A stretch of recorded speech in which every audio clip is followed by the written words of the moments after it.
el viaje de Biden a Europa.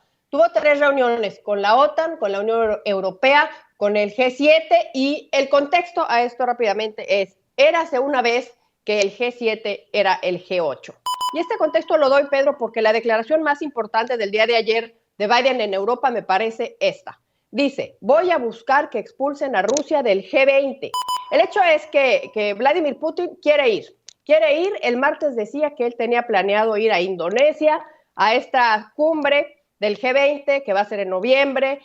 La información internacional con Adriana Braniff desde Miami, Florida. Central FM. Equilibrio. Y estamos en Miami, en la Florida, con Adriana Braniff, como siempre. Nos tiene miren que hay información ahora pura y dura. Te saludo esta mañana, querida. ¿Cómo estás? Buenos días, Adriana. ¿Cómo estás, Pedro? Sí, mira que hay información. Poco tiempo y vamos a tener que tocar todos los temas. Bienvenido. Sé que te fue muy bien en Guadalajara con esta gira de Somos México. Sí, claro que sí. Gracias. Yo sé que estás pendiente y constantemente estamos en comunicación. Cuéntanos, Adriana. Pues hablar de 2 temas que hoy van ligados. Los temas de los que todos están hablando, Pedro. Biden está en Europa hablando con los líderes del mundo sobre Rusia, ese es un tema, y el otro, pues es el embajador de Estados Unidos en México, hablando sobre los amigos de Rusia en México, y esto es de destacar, porque pues Ken Salazar, y ya lo platicaste tú anteriormente, pudo darle el espaldarazo a López Obrador 2 veces. Uno con la reforma energética, cuando dijo que era muy necesaria, y el otro espaldarazo con el aeropuerto, cuando dijo que era una maravilla el aeropuerto y que no aguantaba las ganas de esperar cuando pudiera viajar desde ahí a Colorado o a Washington. Pero pues ya, hacerse de la vista gorda por tercera vez, ahora con los amigos mexicanos de Rusia, pues ha de haber pensado, no, esto sí ya es un verdadero abuso, un pedacito de cuando lo dice aquí Pedro. Pero mire, traigo aquí la bandera. México, Estados Unidos y Ucrania. Tenemos que estar nosotros en solidaridad con Ucrania y contra Rusia, ¿no? Se me parece que el embajador de Rusia estaba aquí ayer haciendo un ruido que México y Rusia estaban tan cercanos. Eso, perdón, nunca puede pasar.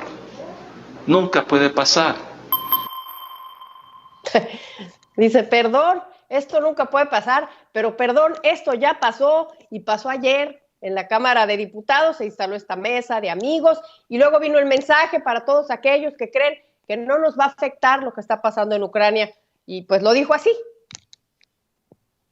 No nos podemos nosotros nomás decir, eso está pasando allí en otro lado del mundo, porque nos puede afectar aquí, en México. Ahora sí, lo vemos así aquí en Salazar, Pedro, que pues seguramente esta declaración que hace ya ahora sí poniéndose muy duro, pues fue después de este informe que también comentaste de un general, un informe que da un general en el Senado allá en Estados Unidos, donde dice que México está lleno, repleto de espías rusos. No nada más eso, sino que este informe impresionante, fíjate que hace como un mes más o menos salió un informe aquí en el Miami Herald de un personaje, era un mexicano científico que vivía aquí en Miami y que él se declaró culpable porque había sido apresado hace 2 años de ser un espía ruso aquí en Miami, sacando fotos del coche, de la placa de un agente del FBI que estaba hablando justamente o investigando de estos espías. Y bueno, destacar, y me acordé de la nota, pues es de este espía que justamente era mexicano, aunque vivía aquí en Miami, Pedro. Sí, estamos... hay tantas cosas que en este momento se están presentando desde México hacia los Estados Unidos que el informe que las fuerzas del norte de los Estados Unidos en seguridad nacional hablan sobre la inestabilidad clara que se da y se vive en México, que pues puede ser aprovechable, puede ser un caldo de cultivo para desde el norte de México infiltrar cualquier tipo de información o cualquier tipo de influencia hacia los Estados Unidos, grupos que incluso se les acusa de haber intervenido de manera directa en las elecciones norteamericanas en 2 ocasiones, en el 2016 y en las últimas, y pues yo creo que este tipo de grupos no podemos ignorar que existan, ¿verdad? Pues sí, así está este asunto que realmente de todo, es de lo que se está hablando en este momento. El otro tema, Pedro, rápidamente, es el viaje de Biden a Europa. Tuvo 3 reuniones con la OTAN, con la Unión Europea, con el G7, y el contexto a esto rápidamente es, érase una vez que el G7 era el G8. Se convirtió en G7 justamente cuando expulsaron a Rusia en el 2014, cuando se anexa la península de Crimea. Y desde entonces comenzó este conflicto que hoy estamos viendo. No es nuevo. Esta comenzó hace 8 años. Expulsan a Rusia. En aquella ocasión veíamos como Donald Trump trataba de abogar porque volvieran a incorporar a este club a Rusia. Nunca pasó. Y este contexto lo doy, Pedro, porque la declaración más importante del día de ayer de Biden en Europa me parece esta. Dice, voy a buscar que expulsen a Rusia del G20. El G20 es otro grupo donde no solo hay países democráticos, porque ahí está Arabia Saudita, ahí está China, ahí está Rusia todavía. Es el grupo de las 20 economías más importantes del mundo. Quizá por eso Rusia ya no va a quedar ahí, porque después de las sanciones, pues ya no va a ser un país con una gran economía. El hecho es que Vladimir Putin quiere ir. El martes decía que él tenía planeado ir a Indonesia, a esta cumbre del G20, que va a ser en noviembre, va a querer ir ahí a la bella isla de Bali, y Beijing le dio su apoyo. Pero pues se me hace que fue la declaración más importante. Otra declaración importante de Biden ayer es, le preguntan si ahora que esté con los refugiados ahí mañana va a estar en Polonia con los refugiados que se fueron, los ucranianos que se fueron a Polonia, que son 2 millones. Y le preguntan en esta conferencia de prensa si ahora que los vea va a cambiar su decisión de no intervenir militarmente en Ucrania. Y bueno, dijo, pero rapidísimo, que no, que él ha visto el daño de la guerra y ver a estos refugiados solamente le va a hacer que fortalezca su sentido de responsabilidad. ¿A qué se refería Joe Biden? Pues a su responsabilidad de impedir que este conflicto que está ahorita en Ucrania pues se convierta en la Tercera Guerra Mundial. Y al contestar la pregunta, pues reveló sin querer, que a punto estuvo de revelar sin querer, cuál era el lugar donde va a visitar a estos refugiados, que es un lugar secreto, no se ha publicado. Y lo decía y casi se le sale, Pedro, mira.